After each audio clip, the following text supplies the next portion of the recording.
are here in studio for this week's entertainment panel. And of course, thank you so much for joining us, Abby, but don't even need to say that because it's always going to be Abby. It can never be anyone else. Exactly. You and me. Yeah. Every time. Yeah. Best part of the week. Of course. We have to say it because it's true. Yeah. TGIF. I think everyone's really excited. And our first topic is very fun. I think a lot of people are excited for this, but you know, there is also a little bit of controversy, I guess, just from some fans out there, but I think we kind of all expected it because this is a woman-led movie, and this is called The Marvels. Of course, we got some Marvel entertainment kind of stuff in this panel. We can never miss it. Of course. But you know, the trailer looks really good, so let's take a look. Captain Rambo? What the hell are you doing? Entering the jump point perimeter. I'm gonna get you some readings, Fury. Hello? Monica! Hello?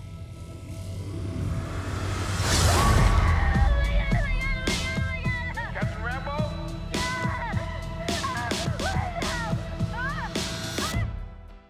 Yeah, we finally got a first look at The Marvels. We got a teaser trailer, obviously, at the end of Miss Marvel, which introduced Kamala Khan to the universe.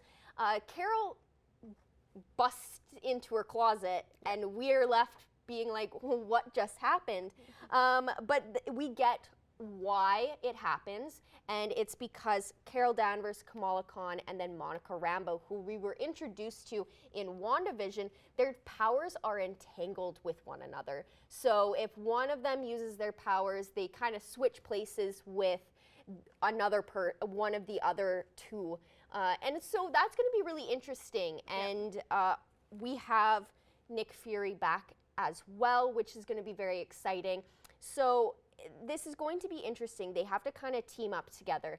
But it also is going to be interesting seeing Carol and Monica kind of reconnect, because in WandaVision, they kind of tease a little bad blood between the two when someone brings up Carol to Monica, and she dismisses it completely. And obviously, we know from the first Captain Marvel movie, Carol was best friends with Monica's mother, Maria. So we find that there's a little bit of bad blood between the two. So it's going to be interesting to see that. And of course, Kamala Khan, we got introduced in Miss Marvel, and she's a super fan of Carol. So that's going to be interesting to see as well. It kind of alludes to they needing to team up, and Monica and Carol be like, no, we're not a team. Yeah. But Kamala, you know, I think she's just super excited to be part of the Avengers and to be part of the team because of how big a fan she is. So it's going to be interesting, and it comes out November 10th. So I'm very excited to see it. And obviously, there's a little bit of controversy around it. Yeah. From what I was saying before, we kind of shown the trailer there, that of course, you know, it looks like it's going to be definitely interesting. I'd love the concept on it of them kind of switching powers, and of course, them fighting to be like, we're not a team, don't get excited, but of course, they're going to be a team. But I also think it's just so ridiculous knowing some of those misogynistic fans out there. And we always expect this when it is a woman-led kind of movie. We got, like, I think it's probably the top disliked trailer, I want to say, in the first 24 hours when it was posted like on YouTube, and it's disappointing to see that. I really hope that once this comes out and we get more information, you know, it's going to get the recognition it deserves. I really hope it is going to be a good project. I'm very excited about this movie, and again, if you don't like it, don't watch it. Yeah, I think honestly for those people out there that just hate it because it's woman-led, which is very clear, and of course they have to go online to try and, you know, put dislikes and talk bad on it.